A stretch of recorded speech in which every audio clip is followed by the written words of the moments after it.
Pietro, que vai fazer a abertura comigo, certo? Então... Obrigada. Bom, pessoal, sejam bem-vindos, então, hoje ao nosso 7º encontro no Conexão, o último dia do evento, que passou rapidinho, né? Espero que seja um dia super proveitoso para vocês, que vocês possam interagir bastante, perguntar bastante. Temos 3 palestrantes super renomados e tenho certeza que vão saber, enfim, passar bastante coisa para a gente. Vou fazer um breve histórico aqui, rapidamente, para quem não esteve ontem conosco. Bom, a Enoconexão é uma empresa que a gente faz, na verdade, né, o nosso motivo é a venda de uva. Então, o nosso negócio é fazer a venda de uva de diferentes regiões do país. Compramos essas uvas, trazemos aqui para São Paulo e fazemos a venda aqui. A partir desse negócio principal que nós temos, entendemos que precisávamos fazer também, ministrar cursos de vinificação, porque muita gente que comprava essas uvas não tinha o conhecimento de como fazer o vinho, então a gente começou a ministrar esses cursos. E tudo isso culminou na realização de um evento técnico anual, que começou lá em 2017 como uma reunião de clientes / amigos, e que hoje estamos aqui em 2024, tendo passado por toda essa gama de apresentações, o que, do nosso ponto de vista, é muito importante, que conseguiu elevar e trazer notoriedade para a vitivinicultura do estado de São Paulo, porque a gente consegue reunir, graças a Deus, muitos produtores e também muitos palestrantes de diferentes regiões do país e do mundo, e que espero, né, Pilar está aqui hoje com a gente, que espero que saiam com uma boa impressão do nosso estado e com uma boa impressão do trabalho que cada um de nós vem fazendo. Então, começamos em 2017, que ainda nem era um encontro de amigos e clientes, e hoje estamos em 2024 celebrando a 7ª edição desse evento. Ontem nós tivemos as palestras mais voltadas para enologia e enoturismo. Tivemos a Marité, que falou da elaboração de vinhos brancos. Tivemos o Marcelo, que falou do case de sucesso do enoturismo de Mendoza. Para frente, não para trás. E depois, no final, a gente teve uma mesa redonda com a Adriana Verde, a Ana Poçamaia, a Isabela Peregrino e a Pilar, que falaram sobre a organização setorial e como cada uma das regiões que elas ali representam como cada uma dessas regiões se organizou, umas em associação, outras em marca coletiva, outra em denominação de origem, mas que cada uma achou o seu caminho para se organizar setorialmente e assim promover a própria região e os vinhos da região. E isso é um passo que nós, aqui do Estado, precisamos entender o caminho que a gente vai tomar. Já temos um caminho traçado, é verdade, mas precisamos entender como a gente vai continuar esse trabalho. E hoje a gente vai ter mais 3 apresentações aqui. Nós vamos ter a apresentação do Leonardo Cury, que ele vem falar de variedades de uva de mesa, condições de cultivo e mercado. Qual é o intuito dessa apresentação? A gente sabe que aqui na nossa região, a cultura da uva Niágara Rosada é uma cultura muito forte, que agora a gente tem a indicação de procedência dessa uva, que é um ganho para a região, é verdade, mas a gente também sabe que a região vem sofrendo com problemas cada vez mais sérios, seja por problemas de manejo, seja por condição climática, e a gente vem perdendo parte dessa produção ano a ano, e o que está desmotivando muitos produtores no cultivo dessa variedade. Então, eu e o Rafa, né, lógico, convidamos o Cury para vir aqui, e não com o intuito da gente deixar de lado a Niágara, porque ela, na verdade, é um bem, né, da nossa região, mas pensando em outras variedades que possam agregar valor à propriedade e diversificar um pouco a produção. Então, ele vai fazer uma apresentação nesse sentido. Depois, a gente teria o Dr. Marco Antônio Conceição, que ele iria vir, ele teve um imprevisto, e quem vai estar com a gente hoje é a Marcela. A Marcela vai falar sobre o potencial climático para a vitivinicultura no estado de São Paulo. E eu sou muito grata à Marcela, que nos salvou por conta desse imprevisto. E junto com o Dr. Marcel, a quem também preciso agradecer, que me ajudou muito na organização, o Dr. Marcel Espósito, da Exal, que me ajudou muito na organização do encontro desse ano. E aí ele falou assim, olha, já que o Marco não vai conseguir estar com vocês, eu tenho uma pessoa que eu tenho certeza que vai poder falar brilhantemente, e aí a Marcela vai estar conosco hoje. E depois a gente vai terminar o encontro com a Pilar, que ontem já nos brindou com o seu conhecimento e hoje vai novamente.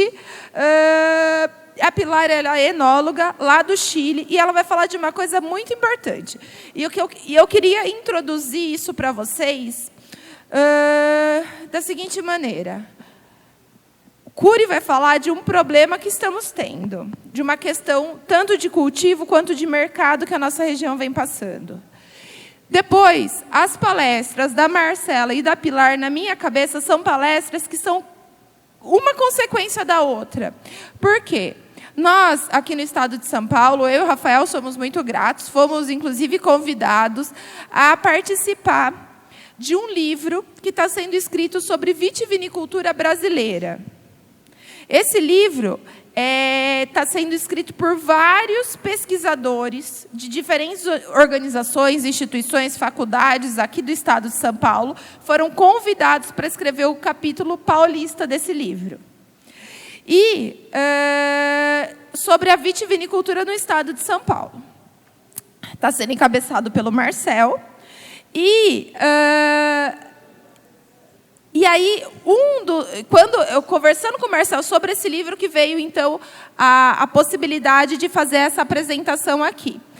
Sobre o potencial, foi realizado um trabalho em 2008, sobre o potencial climático para a vitivinicultura no estado de São Paulo. E por que isso é importante? Porque, a partir desse trabalho que a Marcela vai apresentar, a gente pode começar a pensar no conceito que a Pilar vai apresentar para a gente, que é de site selection. Que é, ontem a Isabela também brilhantemente falou aqui para a gente, ela falou assim, olha, gente, a gente da Amprovim, a gente tem dentro do nosso caderno de especificações, né, do Conselho Regulador deles, algumas variedades que são sugeridas para serem usadas dentro dos vinhos de inverno, e a gente tem variedades que são autorizadas. Mas por que a gente chegou nessas variedades? Ela explicou, porque foram estudadas. Então, a gente sabe que dentro da questão da dupla poda, essas variedades vão bem. Ok? E aí, o que aconteceu hoje? A gente tem um grande número de produtores produzindo Syrah, Cabernet Franc, Sauvignon Blanc. Por quê? Porque essas variedades já se sabe que vão bem. Ok, temos essa verdade. Mas a gente tem diversas regiões do estado produzindo, né?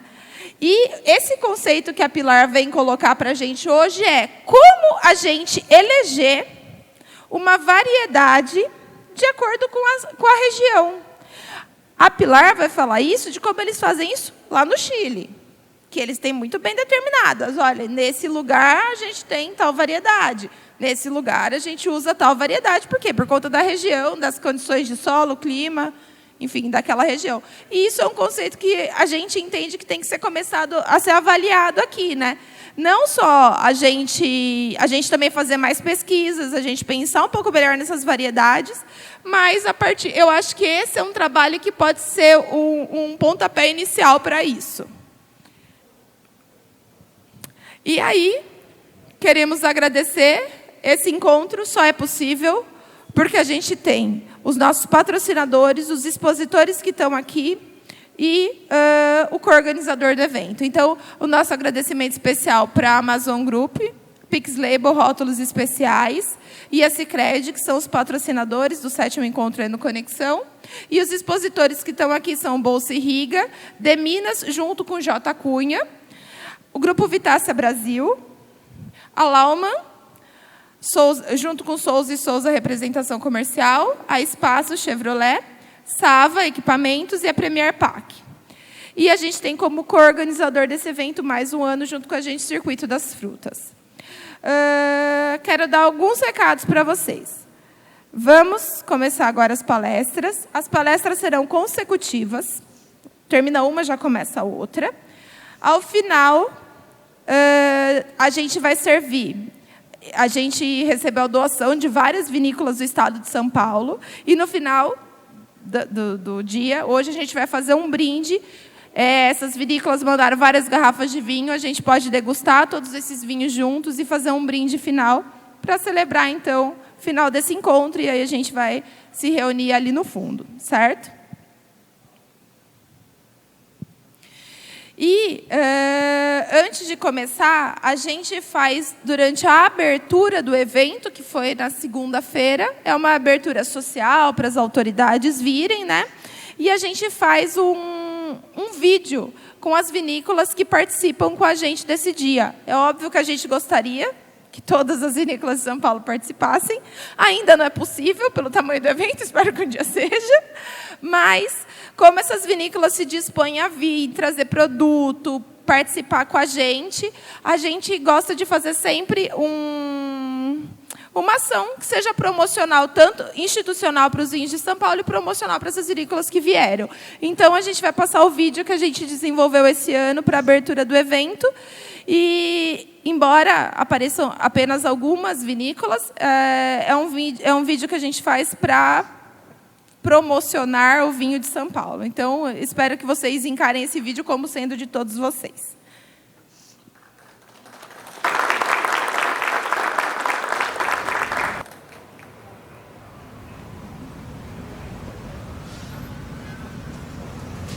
A cidade do movimento, das misturas e das culturas. A cidade que na sua pressa produz e que na sua loucura acolhe. A cidade que não para, a cidade que não dorme. Se descobriu vizinha da natureza que inspira e da tranquilidade que renova. São Paulo descobriu sua força na produção de uvas e vinhos. E vem se destacando pela alta qualidade e conquistando as taças mais exigentes.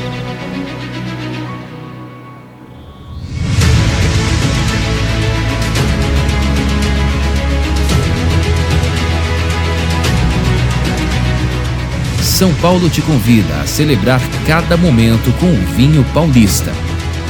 Seja em experiências únicas, imersas nas belas paisagens das vinícolas do estado.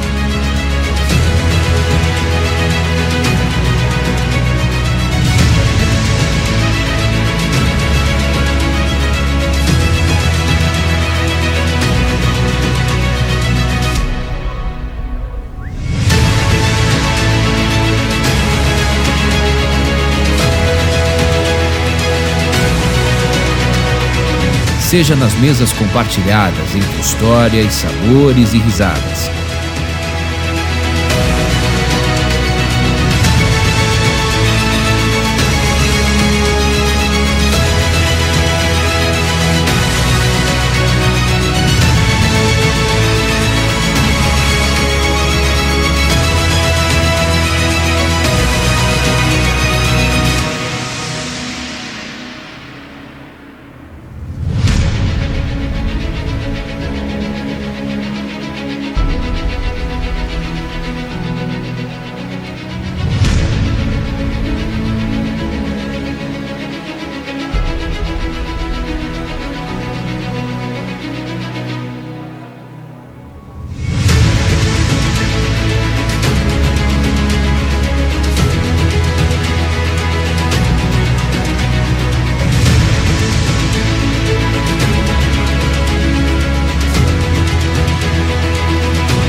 seja na rotina agitada e nos encontros mais casuais do nosso dia a dia.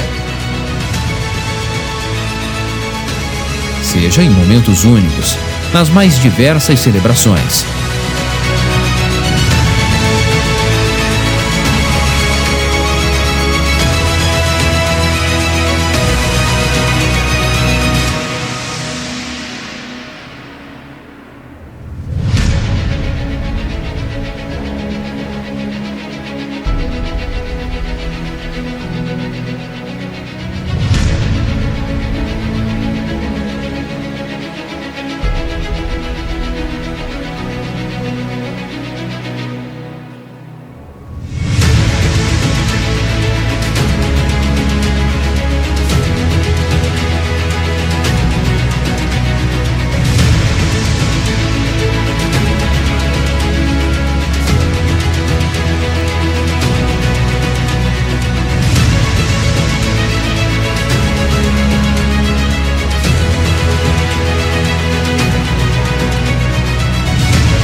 Viva São Paulo e brinde com vinho paulista.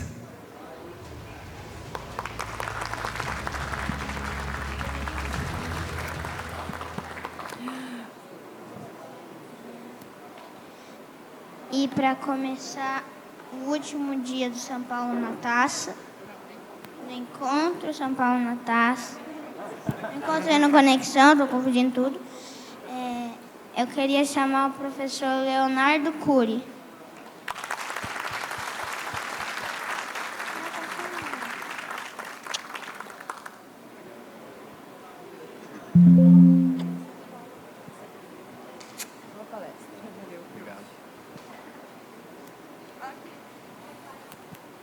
Obrigado. Olá, boa tarde. Depois um vídeo desse aí é emocionante, né? Bom também frisar que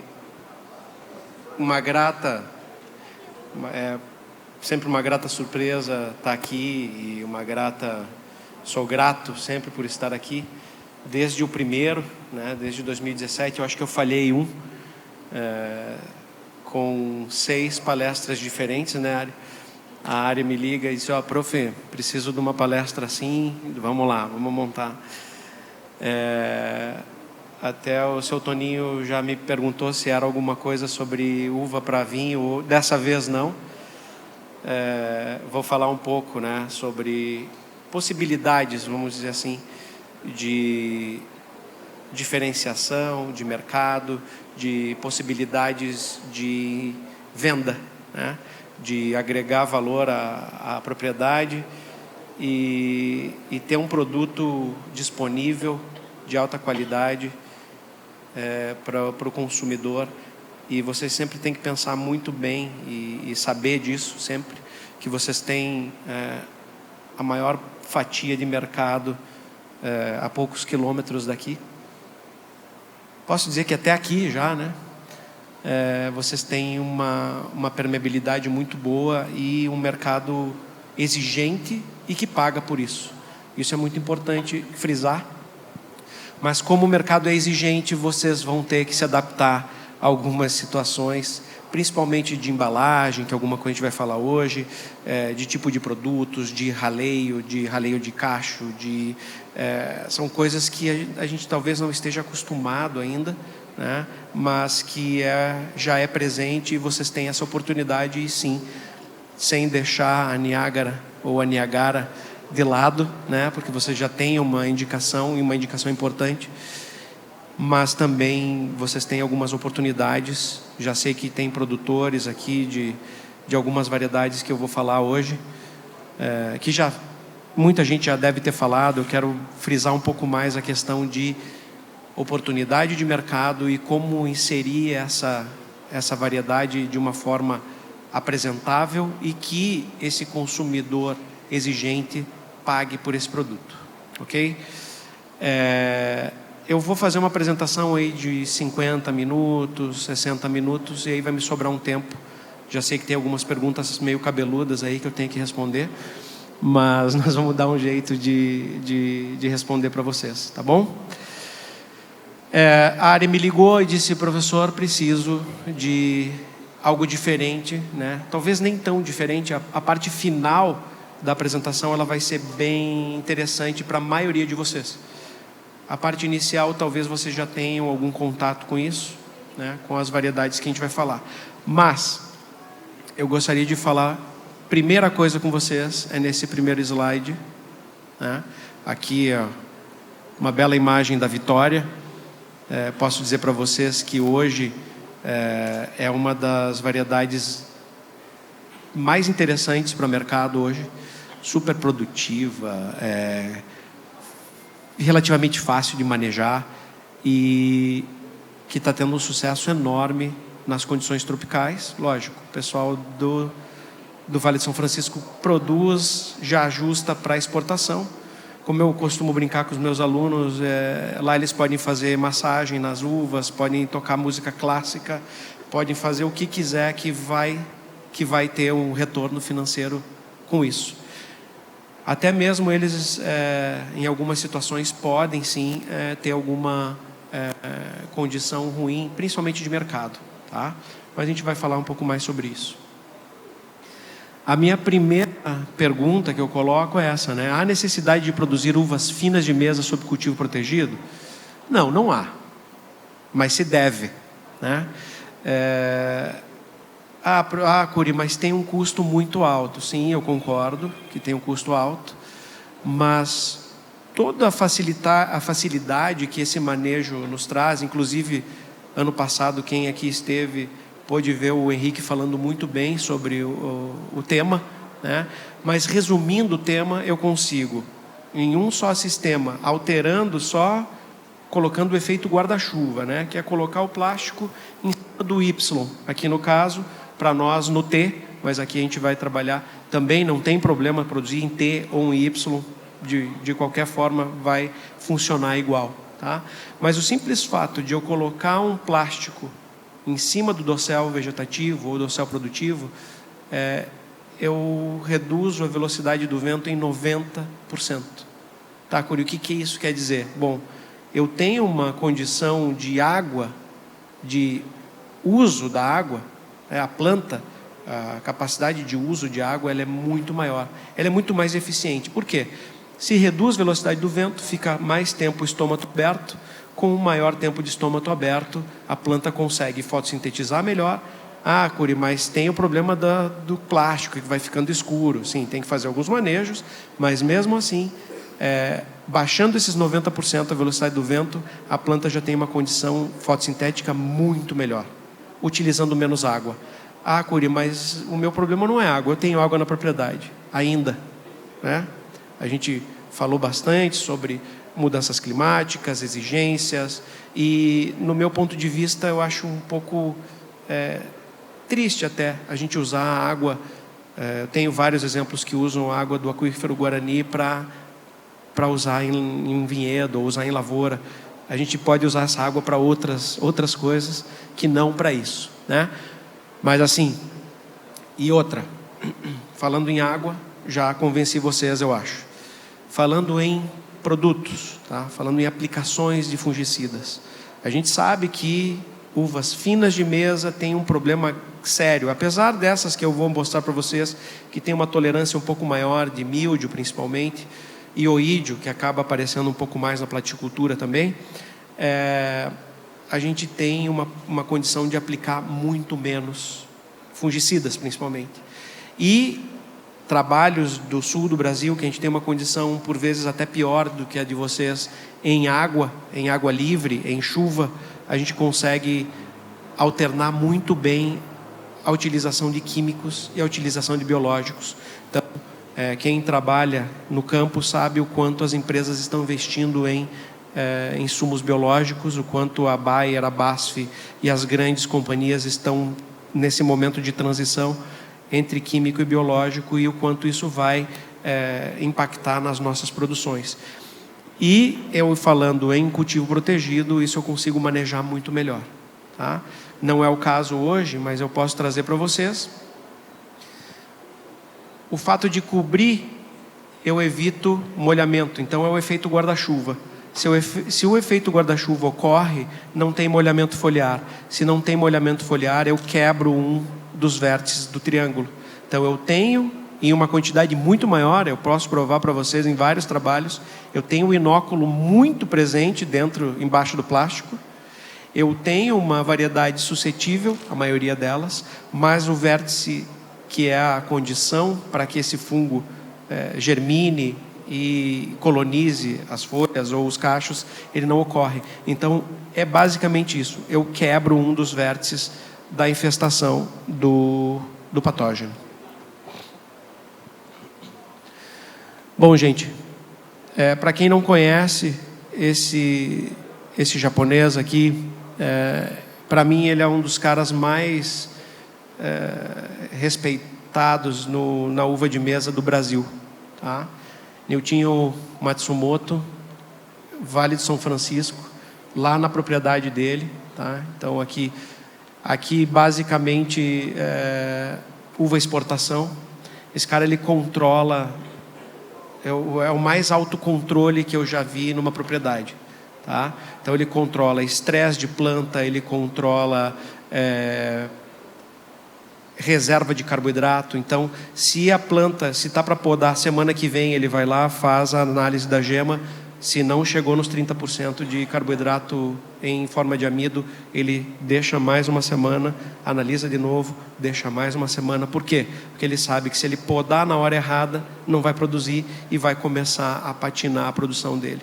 Então, isso aqui é uma loucura, tá? Quem não conhece, por favor, e principalmente as pessoas que trabalham com uva de mesa, devem entrar em contato com ele e visitar ele lá em Petrolina.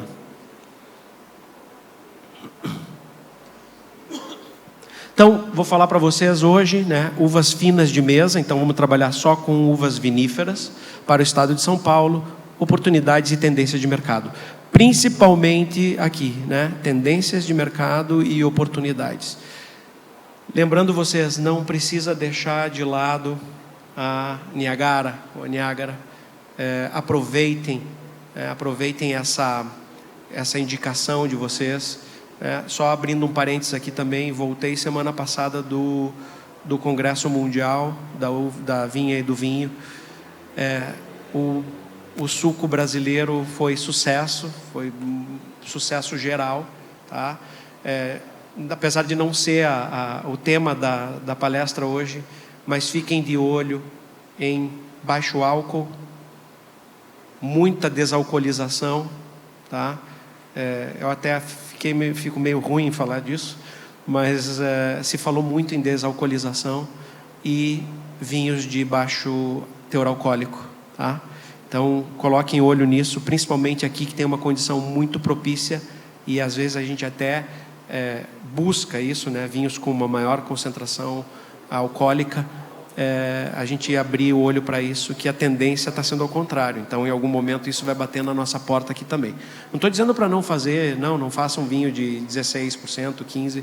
Eu acho que cabe, todas as vinícolas de vocês cabe isso, mas a nova geração, ela está indo contra nós. Não contra a uva de mesa, mas ela está indo contra o álcool, tá? Então, a gente tem que ficar de olho, porque isso vai bater na nossa porta mais cedo ou mais tarde, tá? Mas vamos voltar aqui.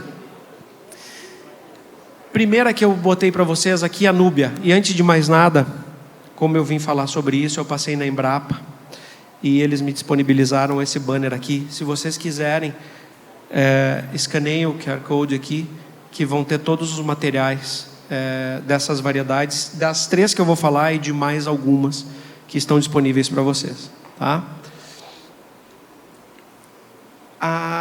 A grande diferença da Núbia é que ela é uma uva com semente. E aí, quando eu falo em mercado internacional, isso passa a ser um problema. Que não Red Globe e que não Itália. Por incrível que pareça, essas duas têm uma procura imensa no mundo inteiro e eles não interessam se tem ou não tem semente, eles compram igual.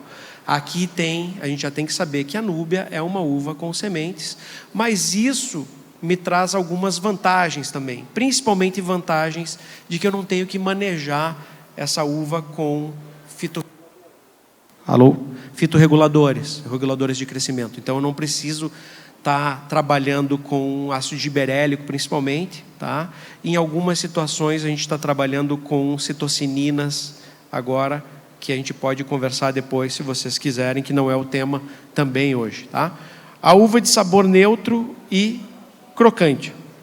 A crocância ela é fundamental quando eu falo em uva de mesa. Então, a uva tem que ser crocante, tem que ser atrativa ao consumidor. Tá? Preferência de mercado, ela é uma uva, vou mostrar a foto para vocês, para quem não conhece, ela é uma uva bem atrativa.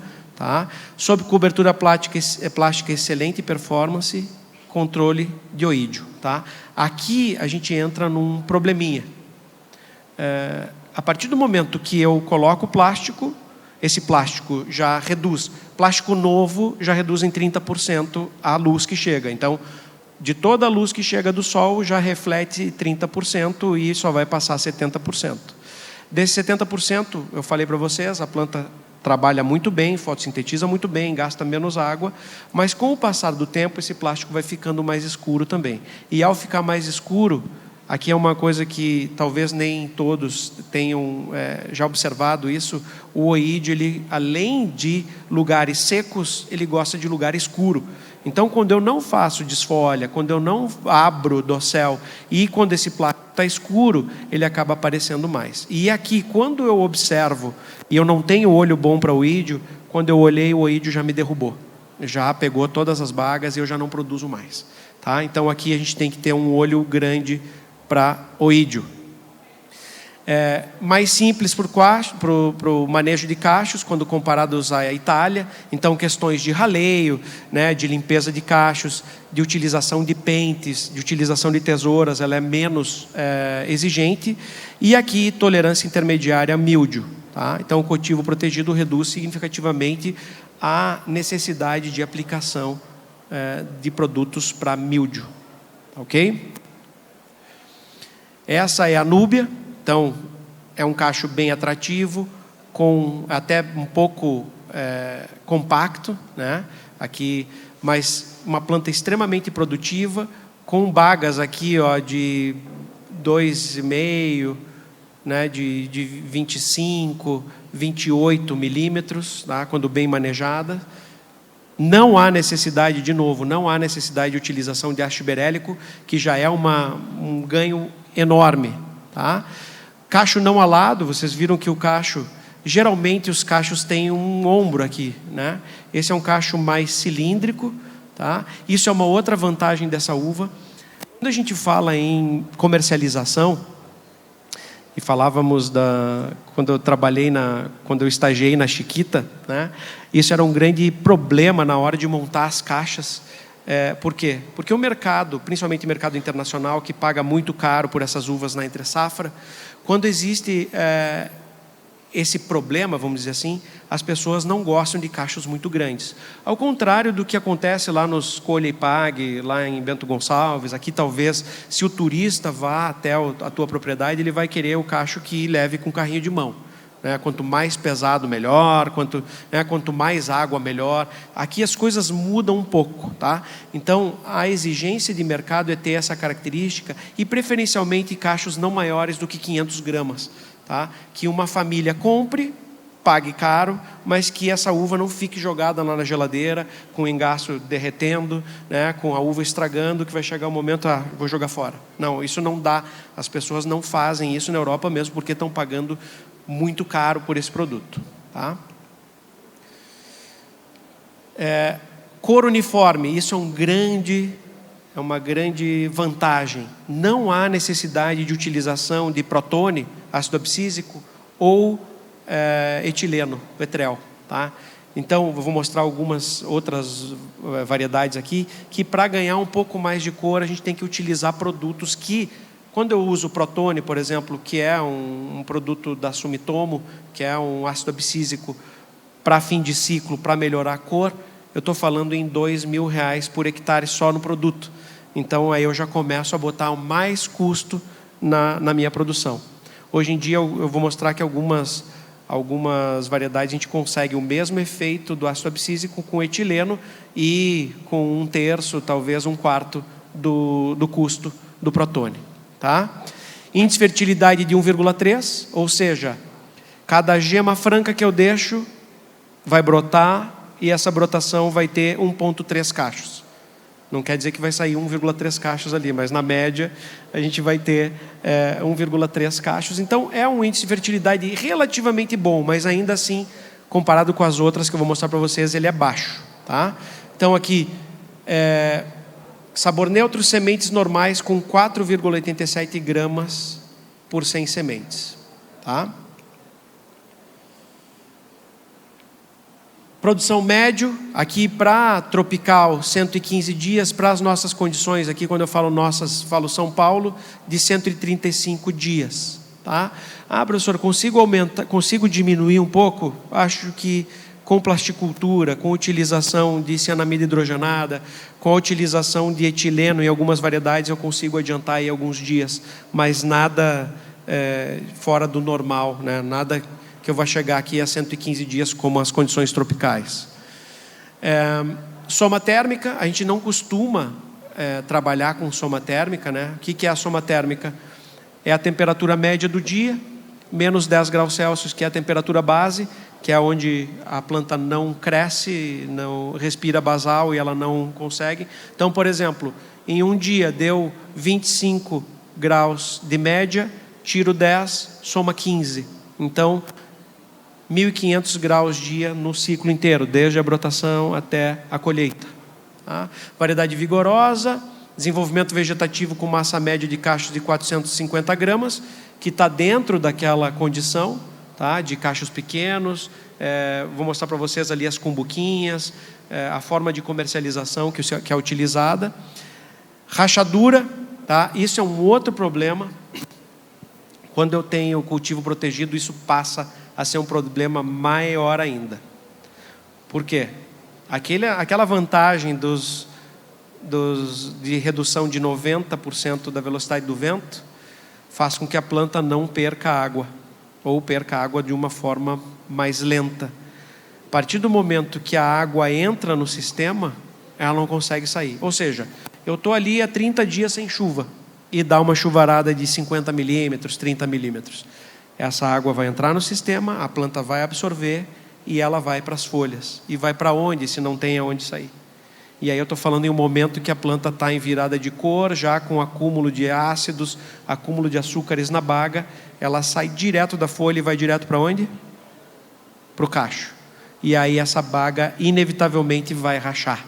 E isso é um problema que a gente encontra na plasticultura, que ninguém fala muito sobre, mas quem se aventurar por ela vai, em algum momento, em alguns anos, ainda ter um problema maior com isso. Tá? Sólidos solúveis, entre 16 e 19. 16 graus Brix é o limite mínimo para a colheita. Tá? E aqui, acidez entre 0,8 e 0,55 de tartárico por 100 ml. Tá? E se eu divido 16 por 0,8, a gente vai ter ali o índice de colheita, né? Ou o índice de maturação. A gente quase não fala sobre isso, mas mercados mudam. Tá? Quando eu falo em mercado nacional, mercado brasileiro, o pessoal gosta desse índice por volta de 40. Ou seja, uva extremamente doce e com uma acidez nem tão baixa. Pode até ser uma acidez mais baixa, não tão alta. Tá? O público consumidor brasileiro gosta de fruta doce. Quando eu trabalho com outros países, quando eu trabalho com exportação, eu já tenho que colocar o olho, porque isso aí tem que ser 30 menos. Então eu tenho que trabalhar com uvas mais ácidas e não muito sólido solúvel. Tá? Mas isso é muito questão de mercado. Como vocês vão, provavelmente, quem se aventurar por essas variedades vai entrar com o mercado nacional.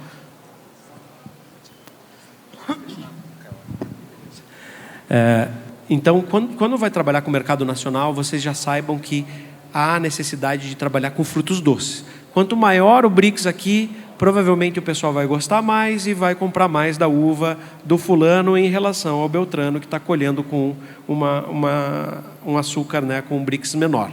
Tá?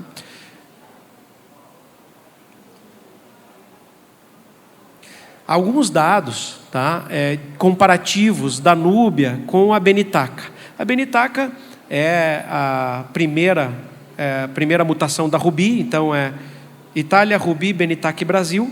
Seria uma uva mais tinta, tá? Mais tintória, mas aqui a Embrapa comparou, né, em Marialva, Jales e Petrolina. Aqui vamos botar mais o olho em Jales, né, um pH um pouquinho mais alto, um Brix de 17, já está bom, mas pode melhorar. Aqui a gente pode melhorar com manejo, então manejo de desfolha, manejo de exposição, manejo de adubação, ou vários manejos que melhorem a maturação, né? Ácido tartárico um pouquinho mais baixo, isso não tem problema, porque eu estou falando em mercado nacional, então eu tenho uma razão de 25, vocês olhem aqui que em Petrolina eu consigo chegar a 34, se eu for pensar em mercado nacional, então o pessoal vai preferir uma uva de Petrolina em relação à nossa, tá? Nossa que eu falo daqui. Mas eu consigo aumentar isso aqui sim com manejo. Mas eu quero chamar a atenção de vocês no índice de polifenóis totais, né, que a gente sai de 227 para 371 em média, e a antocianina, que assim, tá falando em antocianina por quê? Né? Eu não vou fazer vinho, mas aí eu consigo ver que essa uva aqui ela é muito mais escura que essa, muito mais atrativa, e eu tenho uma condição de venda muito melhor. Quando eu falo em proteção de cachos aqui, isso aqui é lá do Nordeste, tá, pessoal? Na verdade aqui é Marialva, mas é um costume de regiões que tem bastante insolação, tá? Só que, lógico, isso aqui eu só vou ensacar ou proteger esses cachos se realmente eu tiver retorno financeiro. E aí os retornos eu vou medindo com o que eu vou fazer. Adoto isso porque eu recebo, não adoto isso porque eu não recebo por esse manejo, tá? Ok até aqui? Vitória. Sem semente, primeira coisa. Essa uva eu me impressionei quando eu cheguei no Nordeste. Essa uva está tomando conta do Nordeste, tá? Tomando conta das uvas tintas. Então hoje, Niltinho, hoje praticamente as tintas Vitória. Por quê? Porque se exporta muito bem e tem uma aceitação muito boa no mercado interno. Então, quando eu falo em mercado interno, e tem uma grande vantagem de ser apirênica. Então, a apirenia é uma grande vantagem, tá? Tem cachinho pequeno, tá? O cacho é menor se eu comparo com as uvas, com a Núbia ou com a Isis, principalmente, que eu vou mostrar para vocês, que a Isis é a ruiva, né? Uma uva rosa, né? Então tem uma expansão muito grande no Vale do São Francisco, e eu tenho visto como uma grande oportunidade para nós aqui em São Paulo, tá?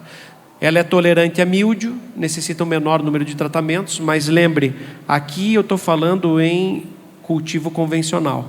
Se eu passo para um cultivo protegido, eu já baixo significativo esse problema aqui, e inclusive consigo trabalhar com bacilos e com tricoderma muito fácil, até com extratos de planta, né? Com Timorex, não sei se alguém tem o pessoal do orgânico aí, talvez, que trabalhe com isso. A gente consegue com Timorex controlar bem. No cultivo protegido, sim, a gente consegue bem lá no sul. Para cultivo convencional já tá? Mas aqui, por isso mesmo, quando eu vinculo a ausência de água livre com extrato de planta ou com produtos biológicos, eu consigo ter uma condição muito boa de controle, tá?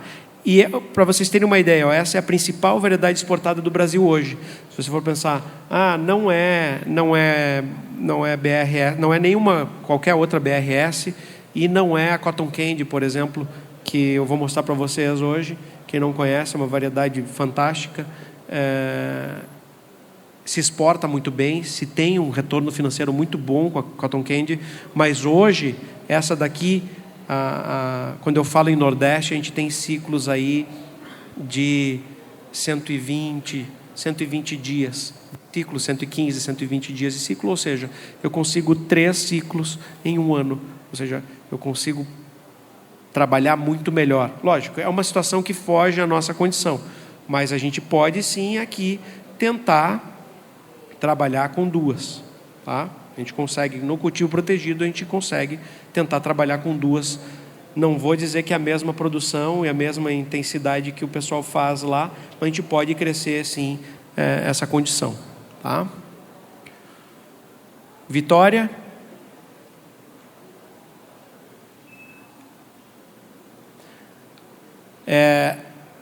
Característica excelente de recobrimento de cor interno, e a gente vê que não tem nenhuma semente traço. Então é a ausência total, é a pirenia total. Então eu não consigo sentir, nem que eu queira morder ela e sentir alguma semente, não existe, tá? Mas sim, aí eu vou precisar de algum manejo com ácido giberélico, tá?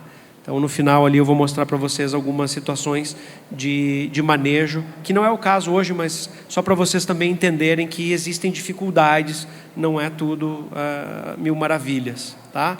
Então, a acidez, dias após o início da maturação, ela aqui é virada de cor, a acidez vai caindo normal, tá? Chegando aqui por volta de 0,5, 0,6, tá?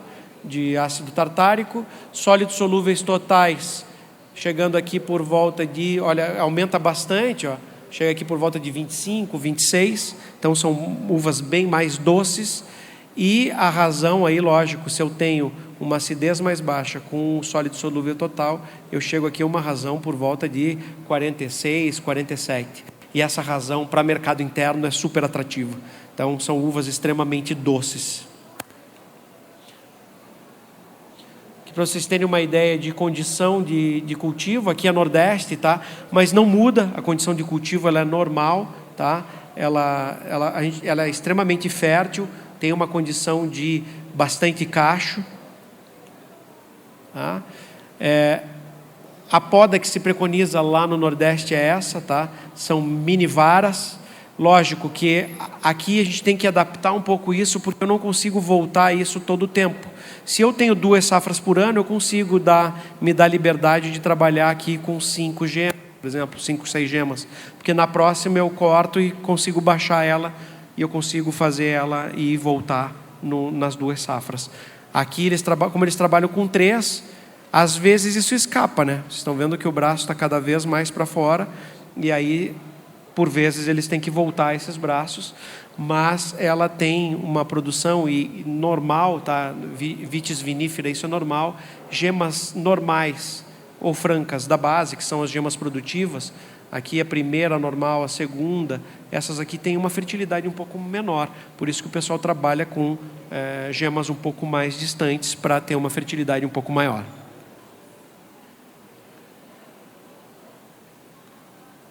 São Paulo. Aqui tem um problema, tá? E é o primeiro problema que eu falo para vocês. Quando a gente deixa muita carga, começa a acontecer esse tipo de coisa, tá?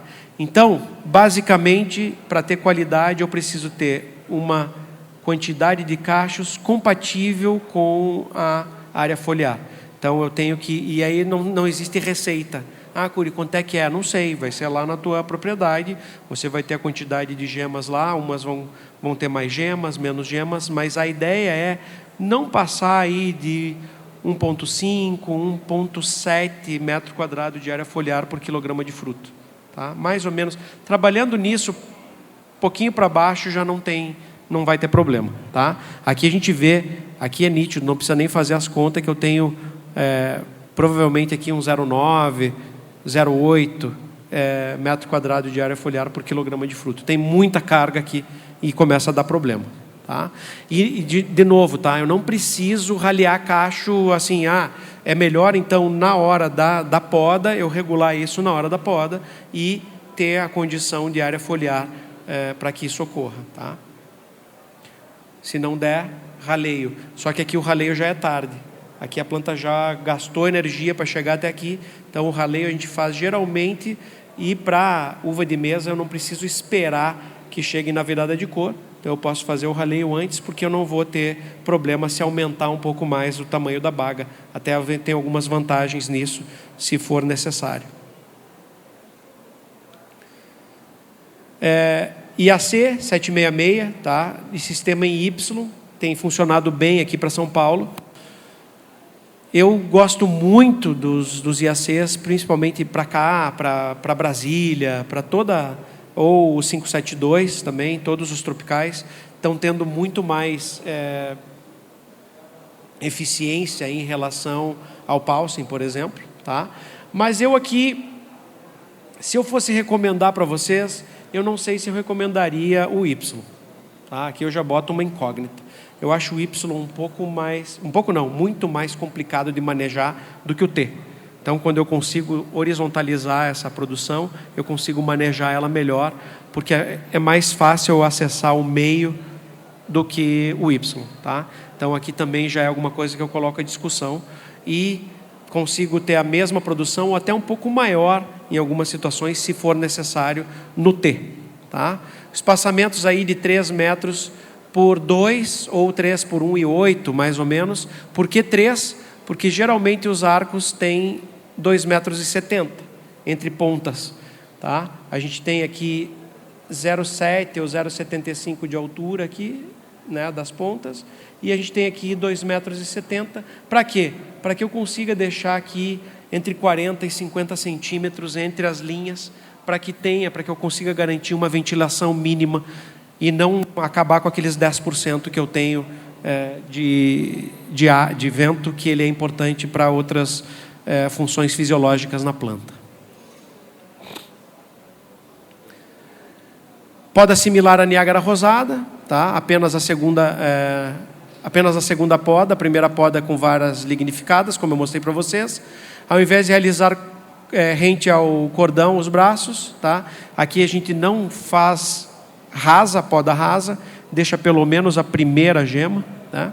A primeira gema franca. Quando eu falo a primeira, não é a gema basilar, a cega, tá? É a gema mais gordinha, próxima, acima dela, que é a gema franca, que é a gema com alta fertilidade, tá? Aqui está o nosso grande problema, cianamida hidrogenada, há necessidade, principalmente na nossa condição aqui, que não tem frio suficiente para homogeneizar, e eu já sei que vem pergunta aí depois sobre esse tema. A gente pode discutir algumas coisas aqui, vai ficar bem interessante a discussão, tá? Entre 2,7 e 2,9, se não tiver frio, até aumenta isso aqui, tá? Isso aqui pode aumentar, chegando até 4, 5%. Cianamida hidrogenada 3, a temperatura a mínima de 17, e inferiores 2,7. Aqui até é uma recomendação até que a Embrapa fez os estudos, quando tem um pouco mais de frio, colocar menos cianamida hidrogenada, tá? O que a gente pode trabalhar e tem dado efeito é trabalhar misturado uma dose menor de cianamida hidrogenada com uma dose normal, vamos dizer assim, de Budweiser, que é uma citocinina comercializada, tá? Tenho trabalhos bons aí para deixar cacho mais laxo, para melhorar a brotação. Existem vários pontos positivos nesse trabalho, e misturar os produtos eu tenho tido resultados bons, tá?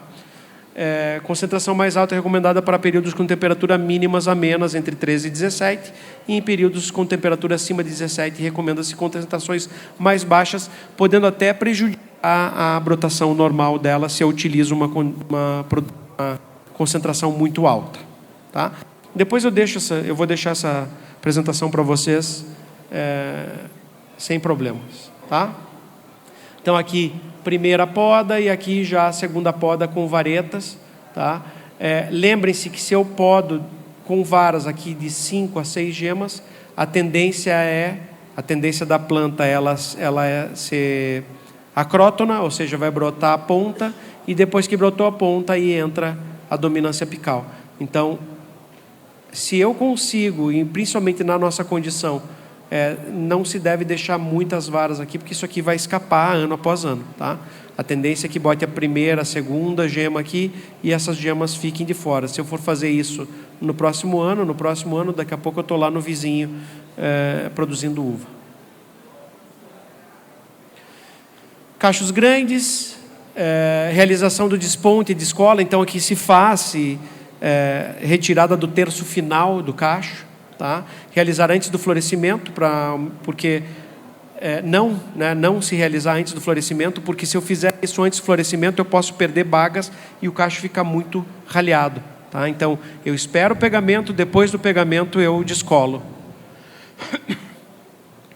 Cachos grandes, eliminar 2/5, tá? E cachos pequenos, 1/3, tá? Para promover uma maturação até 3 bics entre ápice e base, dá diferença, tá? Se eu não faço isso, a base e o ápice eu posso ter até 3% de açúcar, vamos dizer assim, se todos os sólidos solúveis fossem açúcar, mas eu posso ter uma diferença de 3 graus entre as bagas, tá? Ácido giberélico, 30 ppm em ervilha, com 6 a 8 milímetros. Entretanto, uma segunda aplicação pode ser necessária 5 dias após. Então, aplica em ervilha, 5 dias após, aplica de novo. Qual é o problema disso? Eu posso interferir na fertilidade das gemas do próximo ciclo.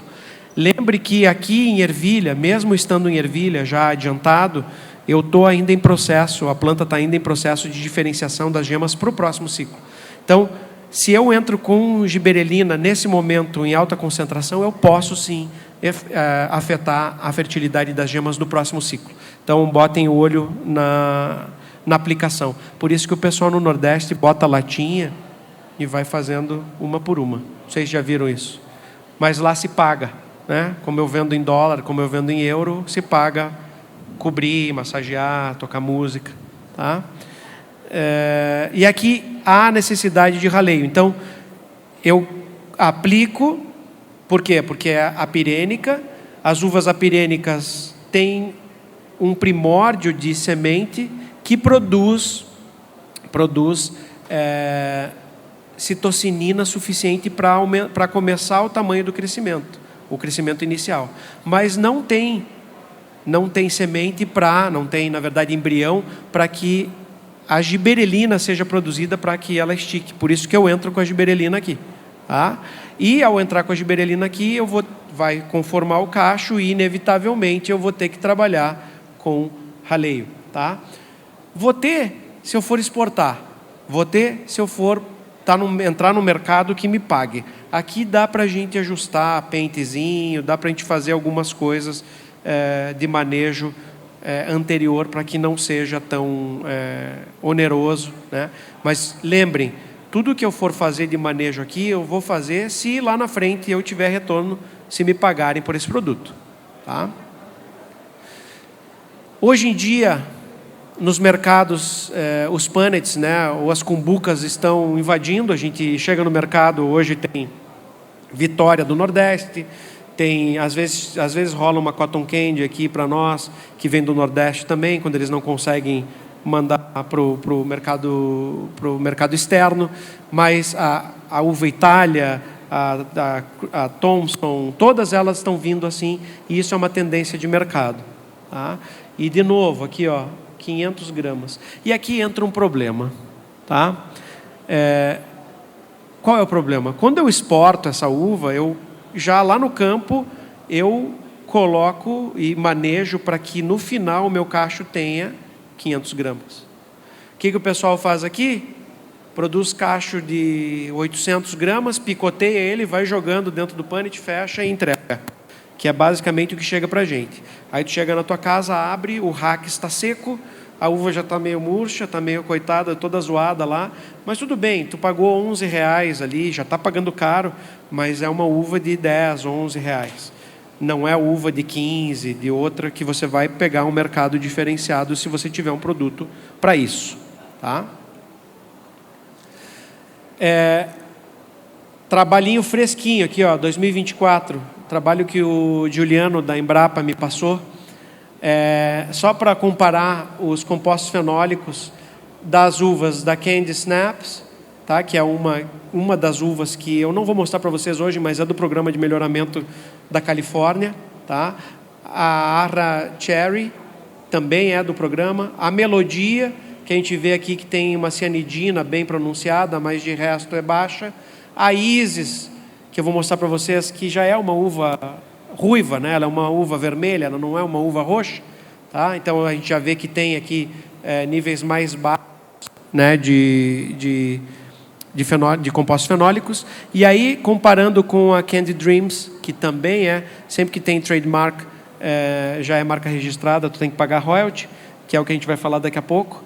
São oportunidades, mas são oportunidades que tem que pagar, tá?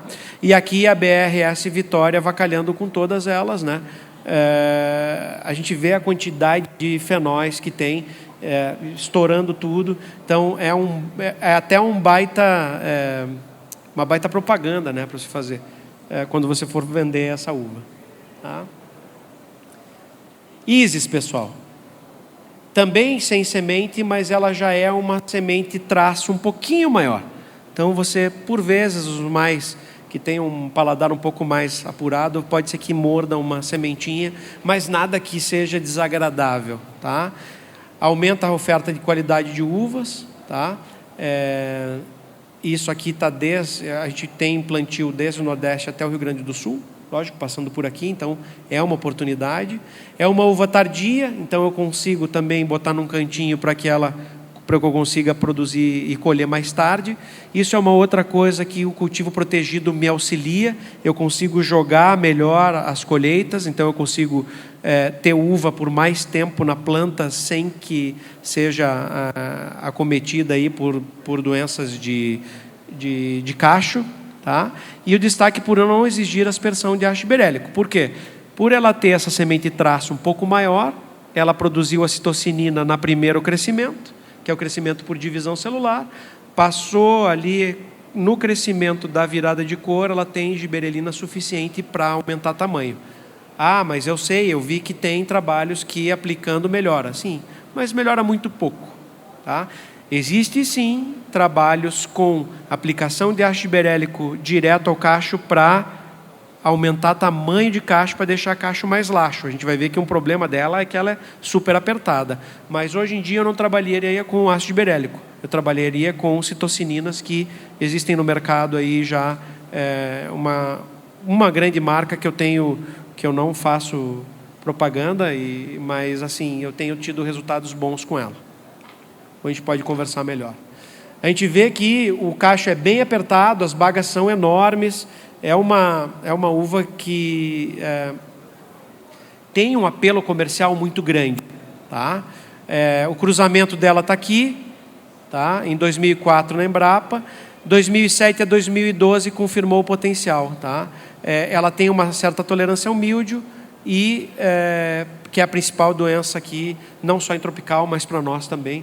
De novo, se eu uso cultivo protegido, eu já tenho uma melhoria significativa nessa situação, tá? Tamanho médio é uma avacalhação, né? Porque é grande, tá? Ele é cilíndrico, alado, então ele tem esse ombro aqui, tá? E não, assim, se alguém for produzir isso aqui, for embalar, não tire o ombro e faça uma cumbuca só de ombro, isso não, tá? Então a ideia é colocar um cacho inteiro dentro da cumbuca, fazer com que ele fique, ou então em outro tipo de embalagem, mas assim, mercado hoje exigente não pode picotear, não dá para sair picando racks, tá? Muito compacto realmente, baga de tamanho médio, vermelho, elíptico. Esse formato ele já é atrativo ao consumidor, tá?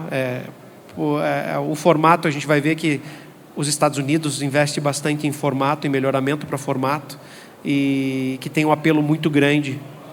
Já vou mostrar para vocês.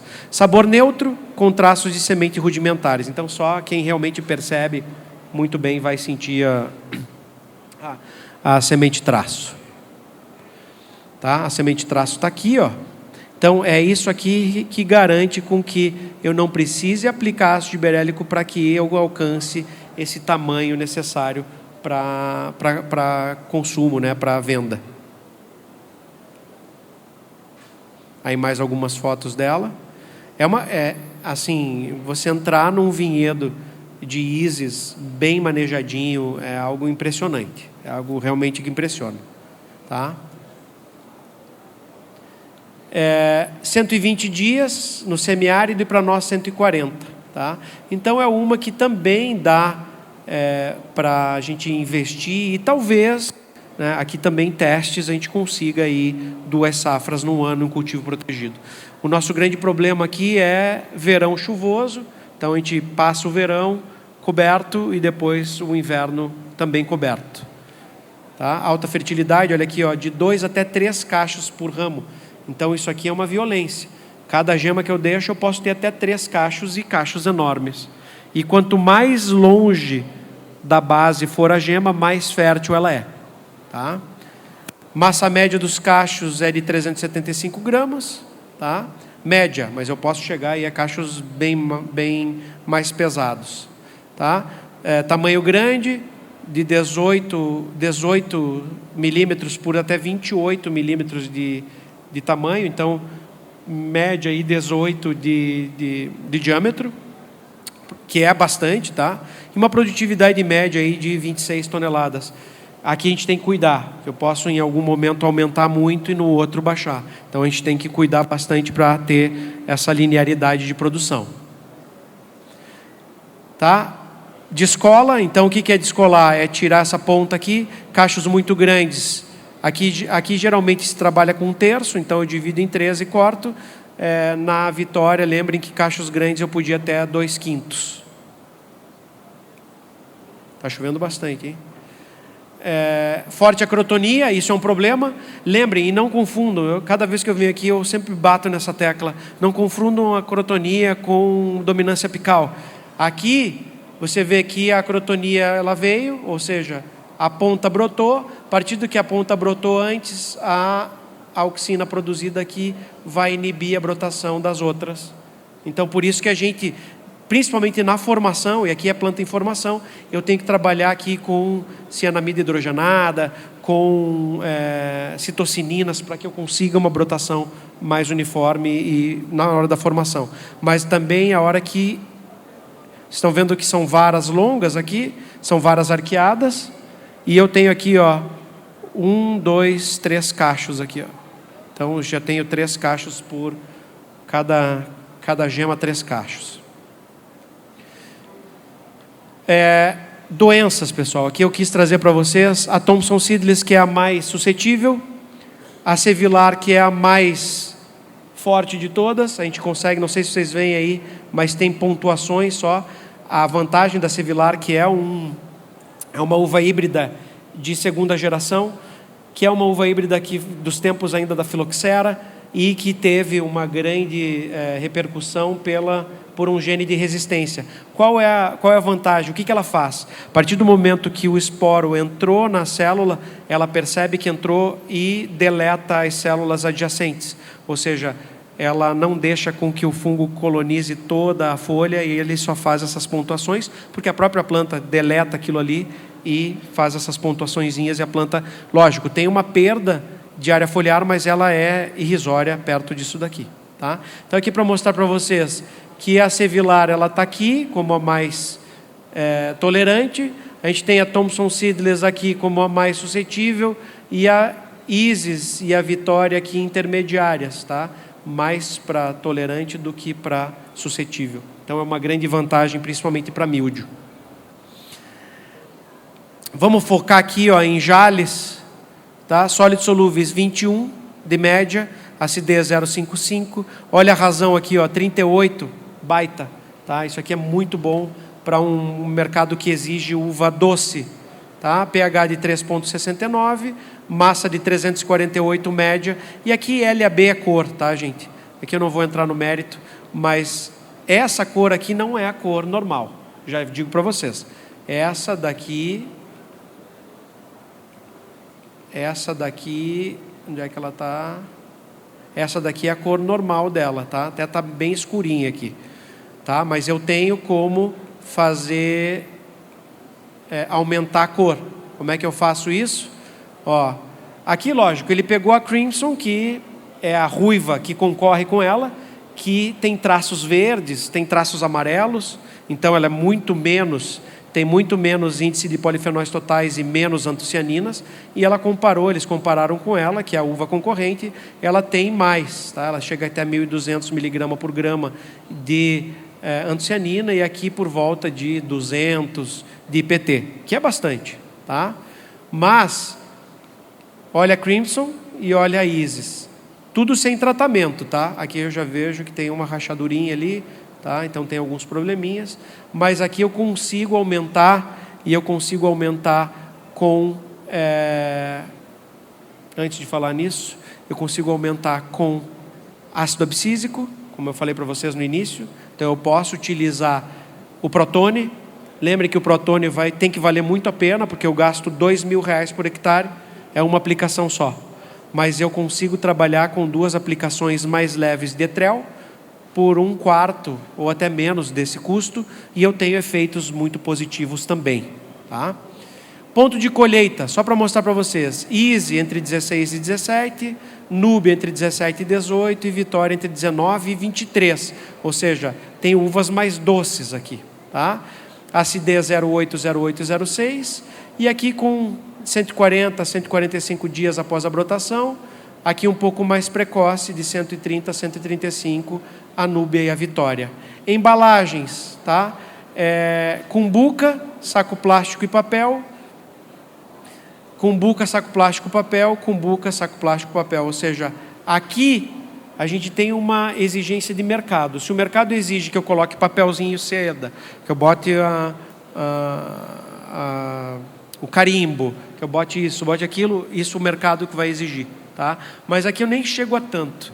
Se vocês conseguirem produzir bem, colocar em cumbuca, com uma marca bem feita e colocar no mercado, dá para ganhar dinheiro com essa variedade, tá? O que é que tem de novas patentes, tá, gente? Aqui eu trouxe mais como curiosidade. Qual é, e aí eu já trago o problema. Qual é o problema dessas novas patentes? Primeiro, tem que ter um viveiro licenciado que venda essa muda para vocês. Segundo, algumas variedades dessas, a empresa detentora do royalty da patente, ela vai dizer: não, eu já tenho quantidade suficiente dessa uva aí no Nordeste, eu não quero que você plante em São Paulo. Ela pode dizer isso, tá? E outra, você vai ter que pagar royalty para ter essas mudas, e vai ter o compromisso de não ceder gemas para o seu amigo vizinho, porque isso pode sim estourar nas suas costas, tá? Mas vamos lá, o que tem de novidade hoje aqui? Hoje o que mais se está se falando é Cotton Candy. Não sei quem nunca ouviu falar nessa variedade aí. Ok? É uma variedade, é uma loucura essa variedade, tá? Por quê? Porque eles trabalharam com melhoramento genético justamente para sabor. Então, é uma uva que você coloca na boca, ela explode sabor na tua boca, é um sabor de tutti-frutti. Eles dizem que é algodão doce. Para mim, algodão doce não tem gosto, né? Mas é um tutti-frutti muito presente, tá? Ela é desenvolvida pela International Fruit Genetics, na Califórnia. É um cruzamento de Concord com variedade vinífera. Isso teve outros retrocruzamentos, eles não colocam aí todos os cruzamentos para chegar nela, tá? Trazer de volta o sabor natural das uvas, e eles conseguiram alcançar com até... Parece artificial, né? Você coloca essa uva na boca, parece que foi adicionado ali algum sabor. Médio grande, formato oval, crescendo em cachos laxos. Isso é bom, o cacho laxo é bom para doenças. Mesmo em cultivo protegido, se eu não cuido, botrytis estoura, ou se eu cuido mesmo, botrytis acaba pegando, podridão de uva madura. Então a gente tem que cuidar, cachos laxos me deixam mais tranquilos, tá? Película verde espessa, lisa, firme, de polpa verde translúcida, e esse verde vai se transformando num âmbar ao passo que vai sobrematurando. Então, quanto mais sobrematuração, mais sólidos solúveis, mais dulçor, menos acidez, tá? Então, aqui, basicamente, essa é a Cotton Candy. Ela lembra muito uma variante da Itália que tem aqui, que é o Pingo de Mel. Nem sei se produz mais isso aqui, né? A Pingo de Mel, ela é muito até parecida. Lógico, o gosto moscatado, a Pingo de Mel, essa aqui, um gosto que assim, não tem descrição de outra, tá? Sabor inconfundível, muito doce, até 20 Brix, acidez equilibrada. Isso aqui vai depender muito da época e da sobrematuração que eu coloco. tá? E calibre aqui entre 16 e 25 milímetros. Então é uma uva que também é bastante calibrosa. O que chega para a gente é o que não é exportado, ou o resto o que ficou lá na finaleira para a colheita, que aí fica sobrematurando, vem para o mercado interno, que é o que o mercado brasileiro gosta. Tá? Essa é a uva. Wheatfinger, alguém já ouviu falar? Essa aqui no Brasil eu não vi ainda, tá? Mas eu vejo que tem uma no Nordeste que é uma variante. Não é essa Wheatfinger, eu vou mostrar para vocês qual é. Mas essa daqui eu acho que não tem ninguém ainda produzindo aqui, tá? Também pela International Fruit Genetics, tá? Em parceria com a The Grapery, na Califórnia, em 2002, conhecido como dedo de bruxa. Coloração marrom arroxeado, ela fica extremamente escura, tá? Novos mercados consumidores é popular para as crianças, né? Lógico, tem todo o apelo da bruxa, do dedo da bruxa, é um formato extremamente esquisito, mas é algo que chama muita atenção, tá? Alta concentração em flavonoides, assim como a Vitória, que eu mostrei para vocês ali, antioxidantes, vitamina A, C e K, tá? E não são geneticamente modificadas. Nenhuma dessas aqui são produtos geneticamente modificados. São todos cruzamentos, retrocruzamentos. Película translúcida, que remete ao sabor de ameixa, tá? Semelhante a uma uva tinta, com sabor ligeiramente aumentado. Para quem nunca viu, é essa do meio, tá? Que na verdade, é a Wheatfinger ou Funny Finger. Aí, eu vi no Nordeste a Moondrop, tá? Essa daqui tem no Nordeste, chegou alguma coisa de produção chega alguma coisa lá no mercado do Rio Grande do Sul, a Moondrop. A Teardrop eu nunca vi, que é a versão branca da Moondrop, tá? Scarlet Royal, 5 a 7 gramas, oval, cachos médios de 800 gramas, já são cachos maiores. Necessidade de A3. Sempre que eu boto necessidade de A3, já boto o pé atrás, porque não tem recomendação, vai ter que testar na propriedade de vocês, então tem que cuidar muito, tá? Moderadamente vigorosa, adaptada à ampla gama de solos brasileiros, e aqui Paulsen, tá? Então, ela lembra um pouco a coloração da Isis, não o formato, mas ela lembra aqui a nossa Rubi, nossa Benitaca, tá? Mas seedless, isso aqui é sem semente, tá? Que é a grande vantagem dela. Lembrando, o mercado externo exige frutas seedless, com exceção de Red Globe, que eles vendem porque é gigantesco, 36, 38 mais, tá? E a Itália, que tem um apelo grande pelo moscatado. E a Sweet Scarlet, que é da mesmo melhoramento, um pouquinho maior o cacho, um pouquinho, né? O dobro, 1.600. Aqui já é até um pouco complicado até para comercializar isso. Talvez aqui num colha e pague eu acho que seja legal, porque daí o cara leva, né? Eu quero aquela de carrinho de mão. Mas aqui, necessário GA3, tá? Colheita em fim de fevereiro, entre Flame Seedless e Crimson Seedless. Moderadamente vigorosa e também sobre Paulsen. Essa aqui eles testaram em Paulsen, não sei como ela se comporta nos tropicais. Tá? Também uma ruiva. Como considerações, para a gente poder discutir um pouco, tá? Cultivo protegido, no meu ponto de vista, hoje indiscutível. Tá? Dá para produzir sem? Dá. Mas todas as vantagens que o cultivo protegido te dá, isso se paga, o cultivo protegido se paga aí em 2, 3, dependendo do valor que tu consiga e da quantidade que tu produza, acho que no primeiro já se paga. Tá? E aí, usando bem, eu tenho experiência de até 10 anos de utilização do Raffia. Tá? Então, um Raffia bem utilizado, bem manejado, sem tirar e pôr, ficar tirando e pondo, e com vocês, trabalhando com até 2, isso aí se paga no primeiro certo. Tá? Então, é uma oportunidade boa e, no meu ponto de vista, indiscutível a necessidade dele. Uvas de mesa desenvolvida pela Embrapa, tá? Apresenta excelente oportunidade de mercado nacional. A gente vê que tem oportunidade de mercado nacional, por quê? Porque o Nordeste planta, quando ele não consegue exportar, ele desova tudo aqui dentro e vende tudo. Ponto. Aí já tem a justificativa. Tá? Lógico que para eles é horrível, Ele produz fazendo massagem, tocando música, protegendo para vender em dólar e euro. Quando ele não consegue vender em dólar e euro, ele tem que despejar no mercado interno e vai receber 1/5 do que ele receberia na exportação. Tá? Ajustes de manejo são necessários em diferentes regiões. Tá? O importante é encontrar o mercado. Eu boto o mercado entre aspas, né? Porque o mercado onde é que está o mercado? Não sei. Agora mas eu sei que existe gente que gosta desse tipo de produto e paga. Tá? A gente vê aqui, um dia eu fui assaltado no mercado público de São Paulo. Não que me assaltaram, mas eu fui comprar meia dúzia de fruta lá, quase me levaram um rim. Mas a gente sabe que tem mercado para isso. Não que isso seja bom, porque é ruim. Isso aí é enganar o turista. Mas a gente sabe que tem nichos tem mercados muito nichados para esse tipo de produto. Tá? E o grande problema das variedades registradas, tá? Ela tem, é certeza que ela tem. A gente tem que testar também. Não, se vocês conseguirem plantar, não saiam plantando 10, 20 hectares.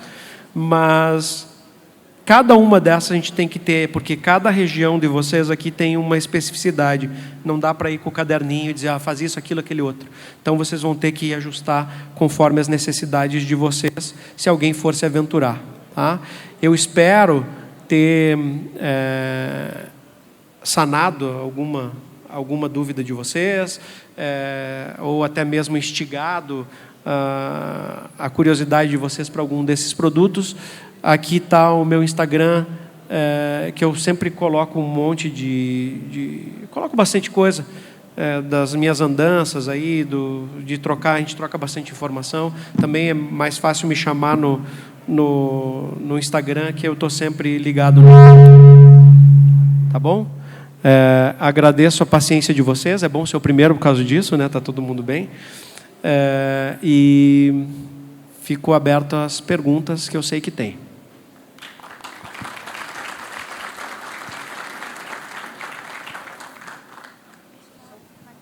A Ari vai botar... A Ari vai colocar uma foto ali, que é de um produtor daqui da região, que tem Vitória, Isis e Núbia, para vocês verem quão bonito é, né? E como dá para fazer produtos bons com essas variedades. E assim, eu trouxe mais as outras como curiosidade. Eu acho que é legal alguém, por um acaso, se aventurar e entrar em contato com os viveiros. Eu sei que tem viveiro licenciado no Nordeste, então talvez tenha que ligar para o viveiro no Nordeste e dizer, olha, eu queria produzir essa uva aqui em São Paulo, tem como mandar muda, E aí talvez uma muda um pouco diferente, porque eles produzem uma muda diferente lá. Lá eles produzem a muda já vem com desenvolvida, tu só a planta, ela já vai, daí no primeiro tu monta, no segundo tu só faz as saídas, no terceiro ciclo, ou seja, no final do primeiro ano tu está produzindo uva. Tá? Alguém tem dúvida?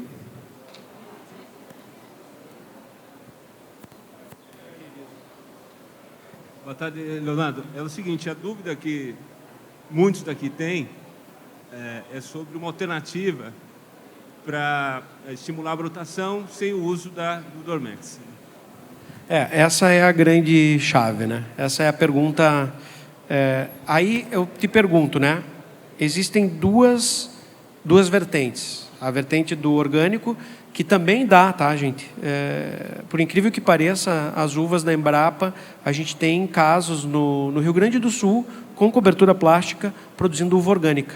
Tá? Trabalhando só com o que pode no orgânico, com os timorex da vida, com os bacilos, com os tricodermas, e produz bem. Então, o grande problema é a parte de brotação. Por quê? Porque a gente não tem frio suficiente para a exigência mínima. Essas plantas aqui, eu não posso afirmar, mas elas têm mais de 300 horas de frio de necessidade. Tá? Provavelmente, principalmente as mais tardias, ali a Isis, por exemplo, pode chegar até 400 horas de frio. A gente não tem aqui. Tá? Talvez em alguns pontos aqui de altitude possa ter um microterroir muito específico para isso. Mas, assim, o que eu tenho visto? Orgânico tem o bioalho, que eu não sei se vai funcionar pela conta do frio, tá?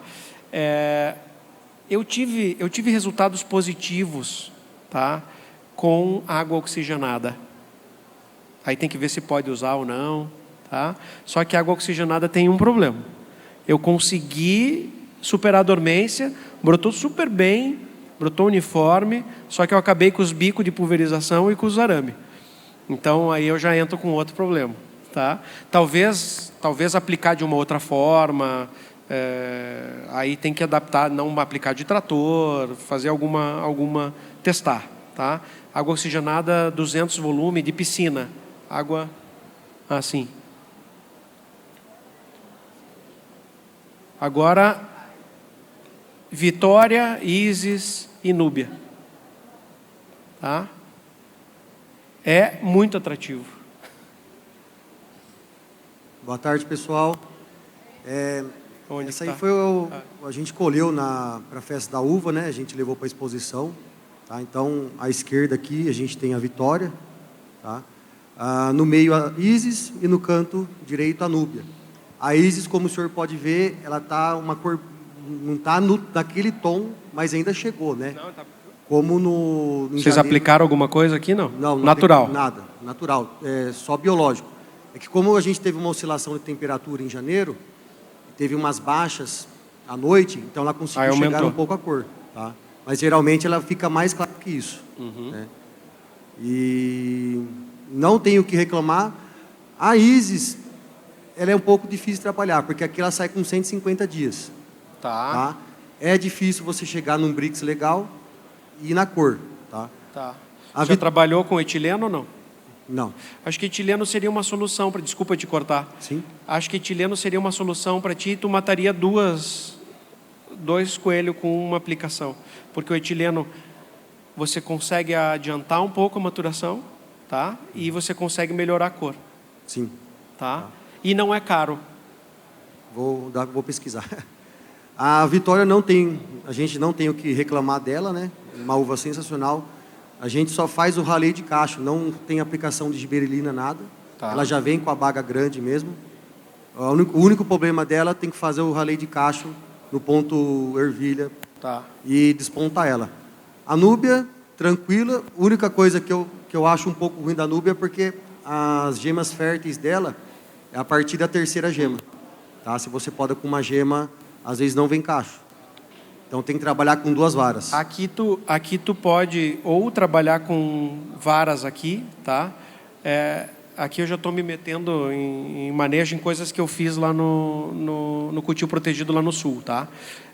Você pode trabalhar com um cordão esporonado duplo aqui. Sim. E trabalhar aqui com 4 a 5 varas em direção à linha, né?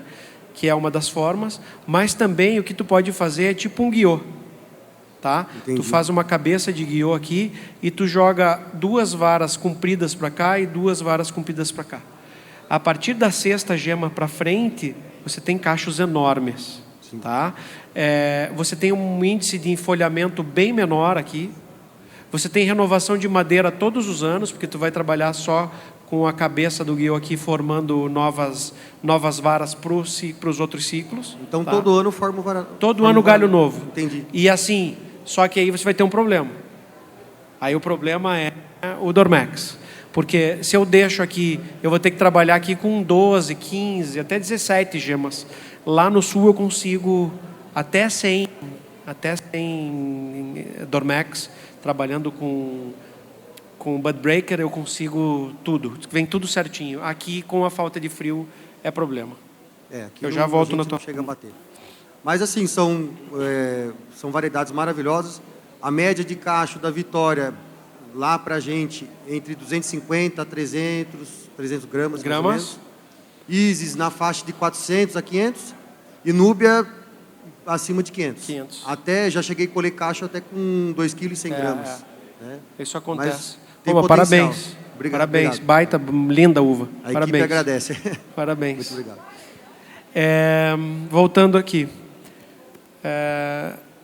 Acho que vale a pena, principalmente vocês que estão no orgânico, vale a pena testar e ver também. Daqui a pouco não dá para usar água oxigenada. Tá? Eu acho que vale a pena testar. O que mais que eu testei? Mas daí já não é orgânico. O Bud Breaker eu tive... Hoje um aluno meu que eu fiz um TCC dele, testando todos esses produtos, que também a gente testou a água oxigenada, a gente teve um sucesso gigantesco com o Bud Breaker e hoje ele abandonou, ele só ajusta a brotação com o Bud Breaker. E qual é a vantagem do Bud Breaker? É que quando ela já está brotando, então você pode aplicar com ela brotando, que não vai queimar, então não tem o risco de queimar. E aí eu consigo uma uniformidade muito boa de brotação. Existem hoje, mas daí para o orgânico não dá para usar, que é o que a Europa está usando. A Europa está proibido a cianamida hidrogenada, mas a pró-cianamida hidrogenada está liberada. O que acontece? Tu aplica a pró-cianamida hidrogenada e ela vai virar cianamida hidrogenada 1-2 dias depois.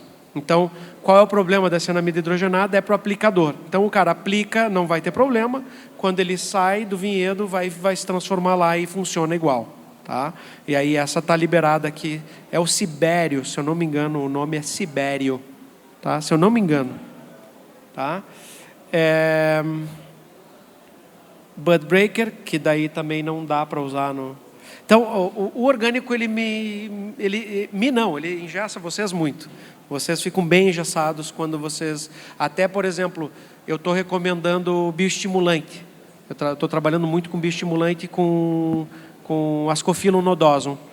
Aí, o Ascophyllum nodosum, a extração dele ela é cáustica a frio. Então, eles extraem com hidróxido de potássio. O que vai ter junto? Vai ter potássio. Aí o cara vai dizer, não, potássio já não pode porque tu está adubando com potássio.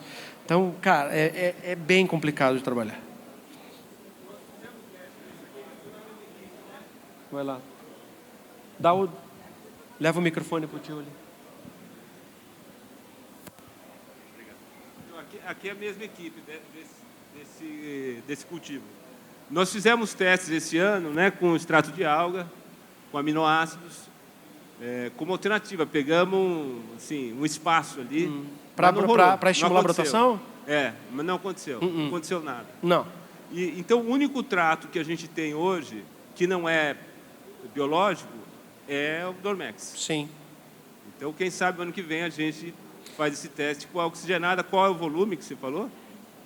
Aí eu testei, eu vou passar para vocês, me mandem, eu mando a publicação para vocês do TCC, tá? Que a gente acabou, tanta coisa que eu devia ter publicado isso na revista brasileira, tá? De viticultura e enologia. Mas eu testei uma dose, daqui a pouco vocês testam 2, 3 doses, tá? Mas eu apostaria bastante, talvez mesclar, né? Trabalhar com água oxigenada e depois que brotar um Bud Breaker, ou baixar a dose de cianamida hidrogenada e colocar o Bud Breaker também, começar a trabalhar com esse tipo de coisa. Lógico que orgânico já te limita. Talvez aí, mas o Bud Breaker também não pode no orgânico. É complicado. Seguimos na esperança aqui, dos pesquisadores. E assim, né? Aminoácido, bioestimulante para melhorar a brotação e uniformidade, esquece, não vai funcionar não. Isso é para outros meios, não é para isso, tá?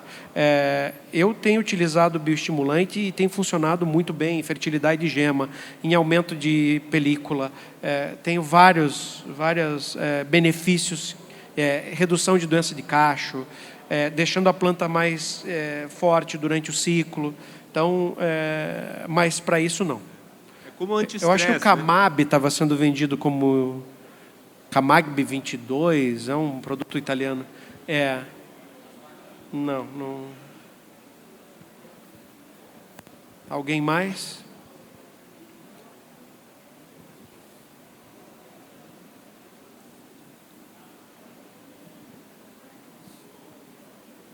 Não só aproveitar a brecha, primeiro falar que a foto aí tá na cara que é montagem, tá? Isso aí é óbvio. Fake. Brincadeira, o pessoal é sério. Ia perguntar se você conhece, a gente falou uma vez para você, para exportação, acho que tem patente ainda, a Pilar Moscato, que é aqui perto, tanto Pilar como São Miguel Arcanjo, é saída garantida para fora. E da Vitória, a gente sempre fala que ela é muito vigorosa, o 7,6, 572 é vigoroso. Por que você não gostou do Paulsen? Se ele é esse casamento de vigor com vigor deu certo? Não, na verdade o problema aqui que eu vejo do Paulsen é a diferença de despertar. Quando tu está trabalhando com porta-enxertos tropicais, ele já está acostumado com essa exigência pouca de frio, ele brota. Então, essas diferenças aí, às vezes, pode dar problema. Tá? Estou falando de experiência e muito mais em uva vinífera para processamento do que para uva de mesa. Tá? O que eu tenho visto hoje em condições de Brasília, Minas Gerais, Rio de Janeiro, Espírito Santo, até aqui também em São Paulo, uma eficiência muito maior nos IACs. E lembrando, tá, o IAC não é baixo vigor, não, ele puxa. Né? Eu acho que é mais essa diferença mesmo de acordar e de despertar que tem esses dois híbridos, né? Eu acho que é mais essa parte. Eu tenho observado assim, eu não fiz teste, não fiz nada lá nessas regiões, mas eu observo a produção, ela é completamente diferente, o vigor da planta, a arquitetura da planta muda, tudo muda. E a outra é da Pilar Moscato, se você já ouviu falar. Não, desculpe, não conheço. Gostaria.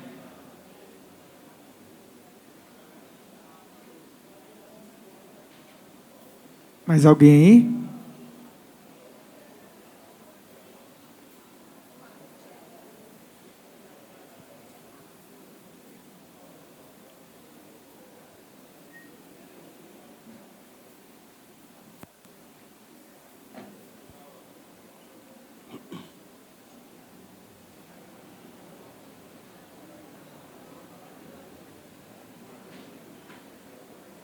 E aí, cara? Certo, então, prof, muito obrigada. Acho que foi ótimo. Eu que agradeço. E contamos com você para o próximo ano. Pode deixar.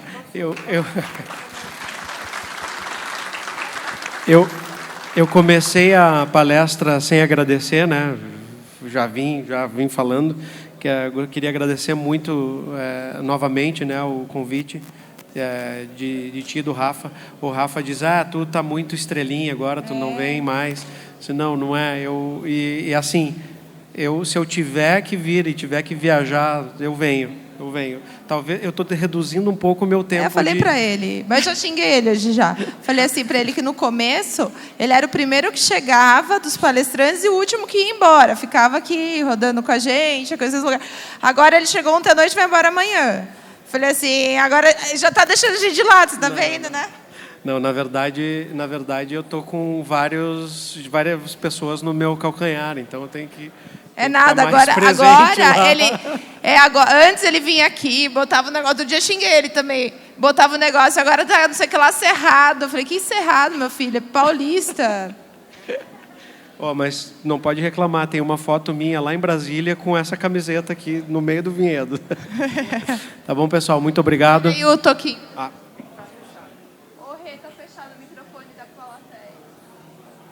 Som. Não, já que ninguém perguntou, eu tinha um monte, mas não vou segurar aqui. Mas assim, quem não acompanha o Instagram, eu aconselho a acompanhar. Eu tinha que fazer essa pergunta, então. Você tem 1000 experiências loucas aí, variadas, que você encontra aí no mundo. Tem alguma que você acha que é fora da curva, que poderia ser utilizada aqui, só para a gente fechar? Eu aconselho o pessoal a seguir o Instagram, para vocês verem um tanto de cultivo e manejo diferente. Olha, eu tenho, nas minhas poucas andanças aí, eu tenho levado muito mais experiência daqui para fora do que de fora para cá. Tá? Por incrível que pareça, a gente usa, por exemplo, nós usamos a dupla poda com uma finalidade. Qual que é a nossa finalidade? É escapar a maturação da chuva e baixar a temperatura. Tá? Que é válido e não é incontestável. Mas fora do Brasil, né, quando eu vou para a Europa, por exemplo, quando eu vou para a Espanha, que o pessoal tem um grande problema de colheitas com 50 graus, com 48 graus, né? Gente morrendo nas colheitas, né? Inclusive esse ano morreu gente em Champagne, está morrendo gente de insolação. Eles estão justamente pensando nisso, nessa dupla poda, para jogar para o inverno. Agora eles têm o problema também da cianamida, né, que lá é proibido. Então, como é que eu vou fazer a planta acordar e brotar para jogar isso? E eles têm outro problema que hoje, o que se falou no Congresso? Sustentabilidade, desalcoolização e engenharia genética. Basicamente, isso foi falado no Congresso inteiro. Então, pegar o gene de uma variedade, abrir, pegar o zíperzinho, colar e botar uma variedade sem semente, uma cor. Hoje já tem gene para melhorar açúcar, melhorar... Por exemplo, nós temos um problema de pH, abre lá, bota o gene que não deixa, que reduz a combustão do ácido málico. Pum, pH já não baixa mais. Então, o mundo está trabalhando com isso. Agora, voltando, né, na dupla poda lá, eles caem nesse entrave e no entrave de sustentabilidade. Porque aí é a água que eu tenho que usar em todo o ciclo, tem que manter a planta sempre vegetando, o quanto isso vai impactar, o quanto isso vai usar mais de nutriente, o quanto isso vai mais usar de água. Mas assim, vou te falar, Toquinho, aqui nós estamos bem, nos nossos poucos anos, e eu boto poucos entre aspas, porque são poucos mesmo, a gente tem muito a evoluir, a gente copiou muita coisa, a gente se deu muito mal no início copiando coisas, mas a gente tem bastante tecnologia que foi desenvolvida aqui, que a gente consegue driblar os nossos problemas de uma forma muito boa e sustentável, né? Eu estava falando hoje, o plástico ele não é muito agradável, nem aos olhos e nem... Aí assim, puta, estou botando um monte de plástico aqui, né? Mas a gente sabe que esse plástico, o ganho que a gente tem em redução de aplicação, em redução de mão de obra, em redução de água, em reduções no geral, e 8, 10 anos depois, eu tirando esse plástico, mandando para reciclagem para fazer esses tubos elétricos aí de parede, eu já dou um destino para ele, e eu acho que o ganho é muito maior do que a poluição, possível poluição que a gente fez com o plástico ali. Não sei, eu acho que eu não te respondi muito, mas se precisarem eu estou aí, se vocês quiserem conversar é só me chamar, tá bom? Muito obrigado.